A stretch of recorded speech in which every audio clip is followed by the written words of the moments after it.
আজকে চলে গিয়েছিলাম কলেজে একটা কাজে। আমি আমার সার্টিফিকেটটা নিইনি, আর আমি হচ্ছে শিলিগুড়ি কলেজ থেকে পাস আউট হয়েছি 2022-এ।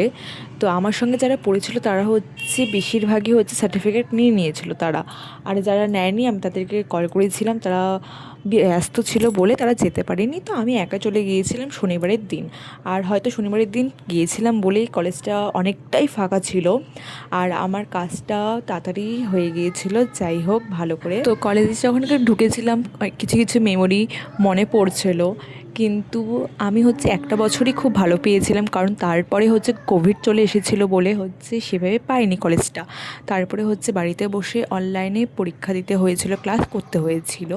যাই হোক, তারপরে বের হয়ে আমি আমার একটা বান্ধবীর সঙ্গে দেখা করলাম।